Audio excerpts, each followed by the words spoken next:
Speaking on the matter of performance, it is with great satisfaction that I can report that as at the end of July 2018, that is the first 7 months of the year, the fiscal operations of the central government resulted in surpluses far in excess of the outturns for the comparative period in 2017.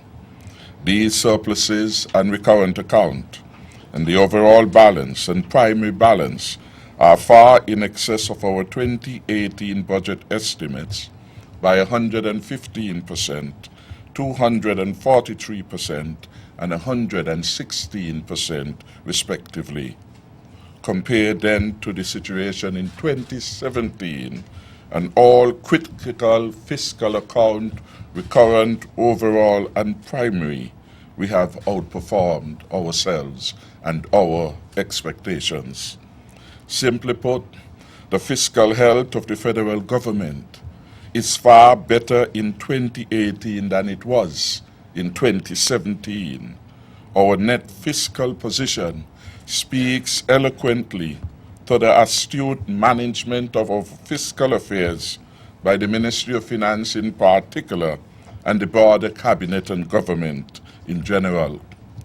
I have further good news on the fiscal scorecard.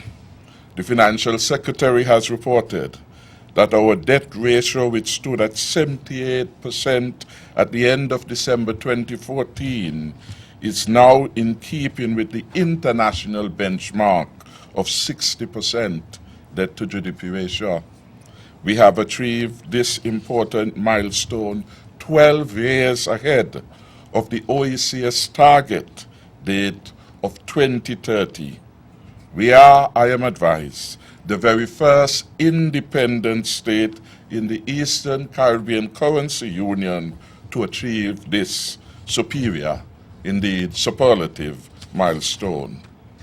Some may ask how we got there, how we are doing so well compared to others. I suspect we could answer, we have done this with God's grace, but we have done this equally because of the prudent management of the affairs of the state. We got there because we were committed from the beginning to excel where our predecessor had failed. In practical terms, we paid off the inherited outstanding debt to the IMF of $117 million, and today we are still in surplus.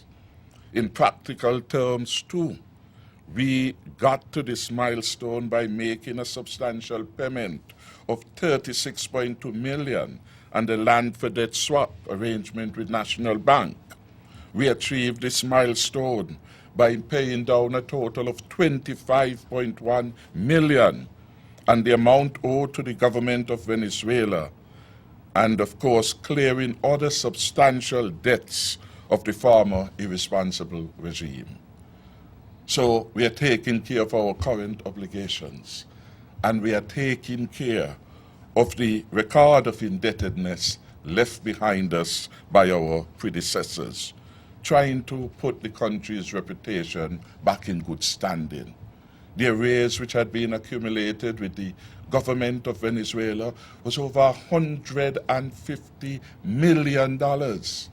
The government of the day was taking the people's energy products and just stubbornly refusing to pay, even at a time when they were achieving, according to their own words, a bonanza from the CBI inflows. So that was a callous approach to governance, owing people and would not pay, and we are attempting to correct that. Remarkably, we have done what others could not do in 20 years. That is bringing our debt levels to internationally acceptable benchmarks. We achieved this milestone in spite of our comprehensive response in the aftermath of 2 Category 5 hurricanes that necessitated unbudgeted expenditures, particularly by the Ministry of National Security, Human Settlement, Education, and the public sector ministries, to name a few. We supported in cash the relief efforts of other countries, St. Martin, Dominica, Antigua and Barbuda, and Anguilla. Our schools, such as the Washington Archibald High School and others, had to be put back fit for purpose. Our fire station and our training school had to have extensive work done in them after the hurricane. And indeed, we had to rebuild the police station at the Frigate Bay that had served as an outpost. And we could go on and add more and more. Our early childhood centers, our hospitals, and all those things happened. And today we are standing as the fiscally strongest country in the OECS, and I'm certain within the Caribbean region. So this is a Herculean achievement of which all of us must take pride. How do we do this? In the context of the reality that this team Unity administration paid double salaries back to back, 2016, 2017, and we honored a salary increase in 2016. And yet, we are in surplus.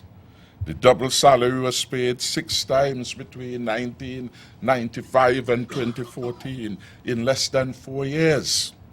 We have paid double salary twice. And some persons are encouraging us to do so for a 3rd time in 2018.